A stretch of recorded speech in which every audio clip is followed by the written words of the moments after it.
We've got the hottest driver in NASCAR. Probably maybe the hottest driver in the world right now here with us. That's Kyle Busch. He's the driver of the number 18 M&M's. I believe it's Skittles. Toyota this weekend for Skittles Toyota for Joe Gibbs Racing. And, 3 wins the last several weeks, all different types of racetracks.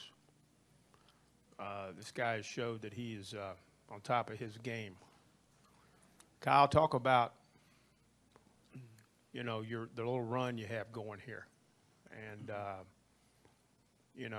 during all that time you were rehabbing and so forth, did you ever think you'd be able to get those 3 wins so quickly out of the box? Well, it's certainly been, pretty remarkable to come back and be as successful as we have been, for us in this 18 team.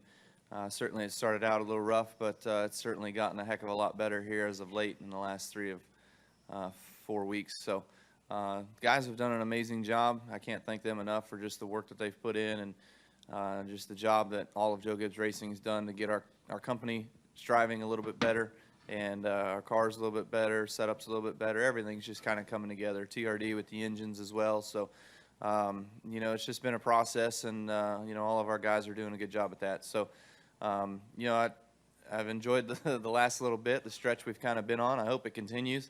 We'll see how that goes, here this weekend, coming to Indy and, being able to race here at this historic track. But, I finished second here a couple times and would love to be able to get my first Brickyard 400 win here eventually. And, maybe this year's the year, and we'll just keep on going and knock out 3 in a row with 3 different aero packages. That'd be pretty cool. Yes, it would. If anybody can do it, this guy right here can. Kyle Busch. Questions for Kyle Busch. Let's start here with Jared. Then we'll go to the gentleman on the front row, and then my man right here. Yeah, Jared Turner, FoxSports.com. Kyle, a couple things. I wanted you to kind of weigh in on why you think Chevy has been so dominant here through the years. And also, if you don't mind, just talk a little bit about, I guess, the frustration of having not won, some of the big races, the Daytona 500, this race, and the Coke 600. Yeah, I think Chevy may be a dominant force here just because they got to deal with the racetrack. I don't know. But just joking. They have certainly been really, really good here over the years. I think obviously they've won the most races here, but the Chevrolet teams that have won here majority has been Hendrick Motorsports, and RCR's got a few, and so there's no reason why we shouldn't be able to win here as well with our Toyota camp and to do a good job there. We've been close. Last year we finished 2, 3, 4. There was just one guy that was better than us, and he was far better than the field last year. So, we'll see what happens here. But, as far as the, missing out on winning some of the big races in the series, of course, I'd love to be able to have those checked off the list and, to not be looking for just 1 victory, but 2 or 3 at some of these places. I think Jeff's looking for 5 here at Indy, at the Brickyard. So that's pretty remarkable. So for me to just be looking for 1, it's a little disappointing that I've been around this long and haven't won those races. But the things haven't all quite worked out and have put ourselves in the exact perfect position in order to win those races. So we just need to continue to do that and continue to race and act like we have here the last 3 or 4 weeks. Go ahead, front row, and then we'll come over to the right. Go ahead. Jonathan Merriman, NASCAR.com. Kyle, did you learn anything yesterday you weren't expecting to feel in the car, and what do you expect when you guys head down into turn 1 bunched up?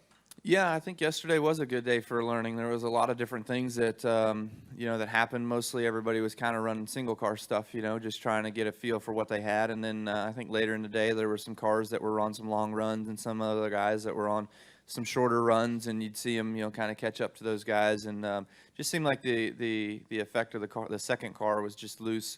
So we've got to see what we can do to try to help that with our packages. But past that, we'll just see exactly how the race plays out. I think the biggest thing is restarts is going to be quite entertaining for sure. We're going to be all over the place.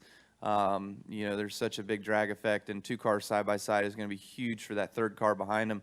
But when you've got 2 guys side by side, or 3 guys or 4 guys side by side, where's everybody going to be able to go with the runs that they have, and whether they can make those passes or not. So I'm sure the backstretching into turn 3, trying to go from 4 wide to 1 wide is going to be quite hectic. Go over here, the front row. Go ahead. Zach Roethlisberger, fanforracing.com. Not to take anything away from here at Indianapolis, but we've seen the success that you had jumping back into the Xfinity Series car. I wanted to get your thoughts on returning to the Camping World Truck Series next weekend at Pocono. Yeah, I'm looking forward to it. I think, it was always slated on my schedule to run that race at Pocono, so it's not anything that just kind of popped up. But, I'm looking forward to getting back to the series. I wished I could have made it back at Charlotte. That was the race I was supposed to run, but it didn't quite work out. I wasn't ready for that yet, but things have gone well and progressed well in my healing and everything, where I'm only running 3 or 4 this year total, so it's not like I'm running 10 or 12 or anything, so shouldn't be too terrible. Pocono's a relatively easy place to get around in a truck. There's a lot of throttle on time, so not a lot of brake that needs to be used, and just looking forward to getting back to the series and seeing if I can't score a victory and have another year where I've won across all 3 series. Go to Jim, and then we'll go to Dick. Jim Utter, motorsport.com. I have 2 quick questions. First, now that you've lopped off such a large amount of your deficit into getting into the top 30, what is kind of the thing that you are not really afraid of, but what are the difficulties you see left in trying to, is it getting caught up in other people's stuff, or what is it that you see as the largest obstacle to making the top 30 from here on out? Yeah, I think the biggest thing is just getting caught up in someone else's stuff. I feel like Dover was one of those instances, trying to get by a lap car there at the end of the race, and we just got together.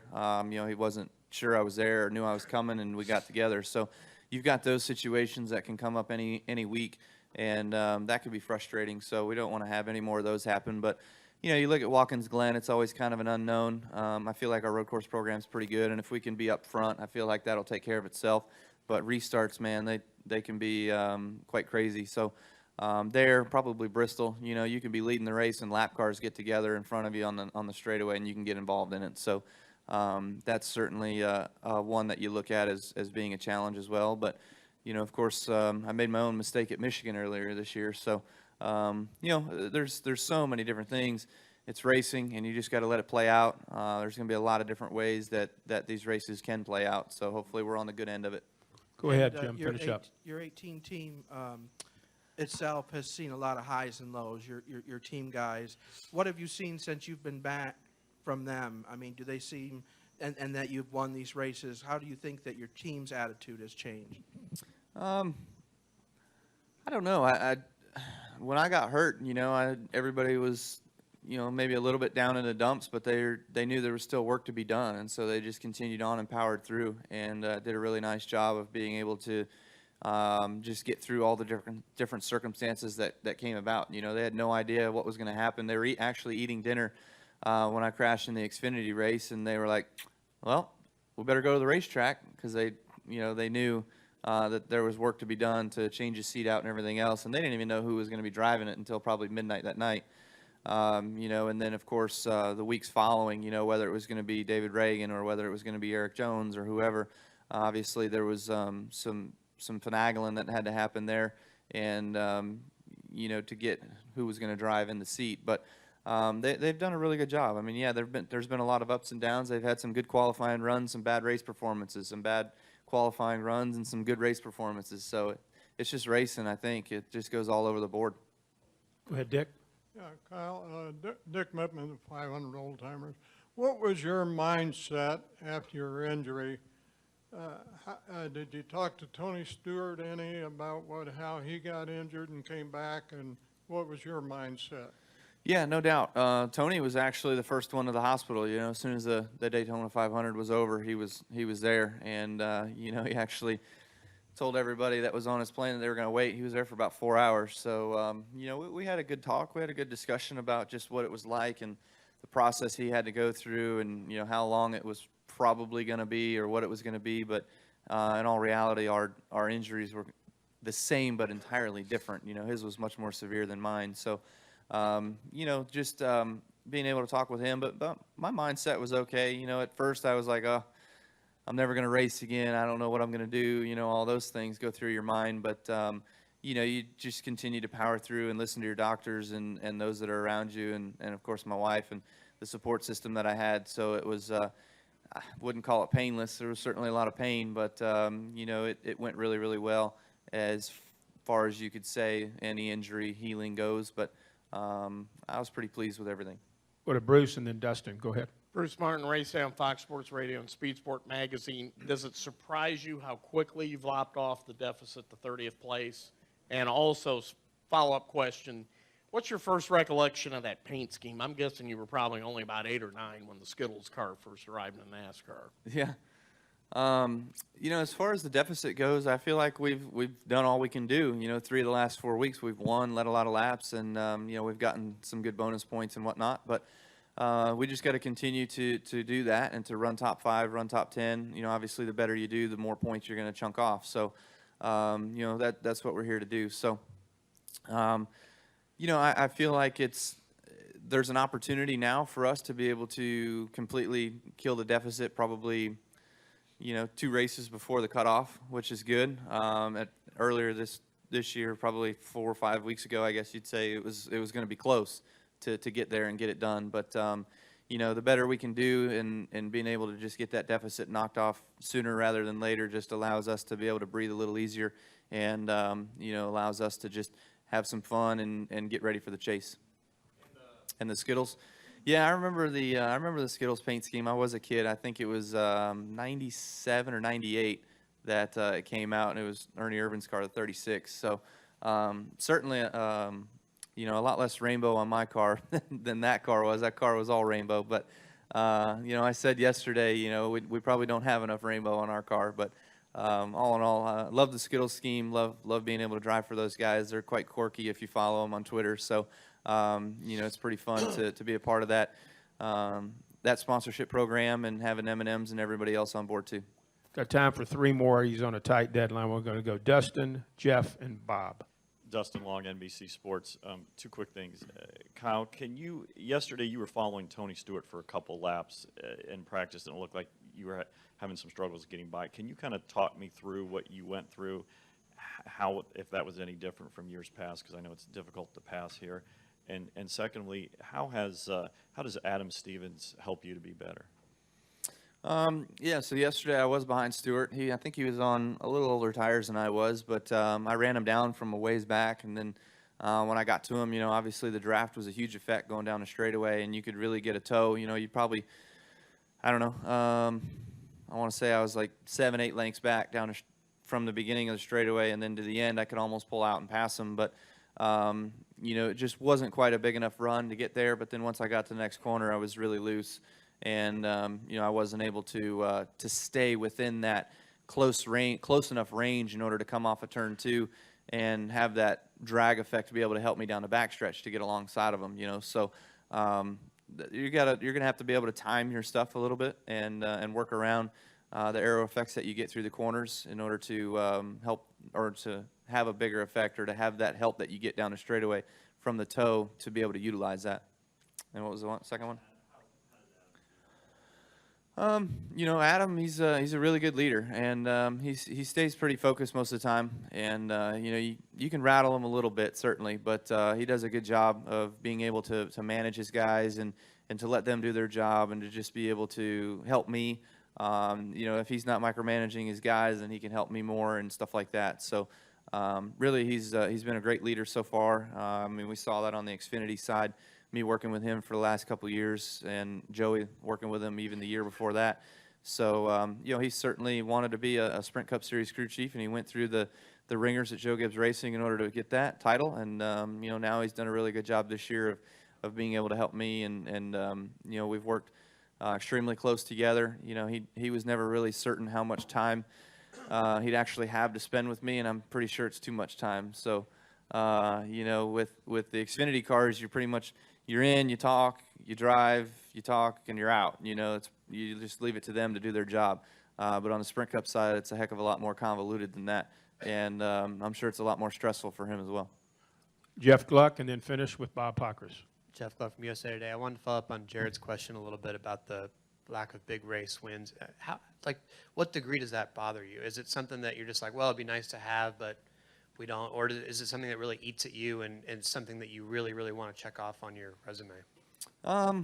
It's both, you know. I mean, it's, I guess, kind of weird to say, but yeah, I mean, it's bothersome, but at the same time, you know, you go to that race at the particular weekend and you're like, okay, you know, if we get it, we get it. If we don't, we don't. You know, it's kind of the way it works. And there's like the last, 3 or 4 weeks, you know, sometimes luck's got to be on your side a little bit, but you also got to be good enough to put yourself in that position when the luck does come your way that it pays off. And we've done that. So I'm just not sure that I've seen that kind of luck work for me yet in some of these big marquee events, you know, being able to whether it's coming off pit road first or, you know, having the right amount of tires when you come off pit road first and being able to hold the field off behind you.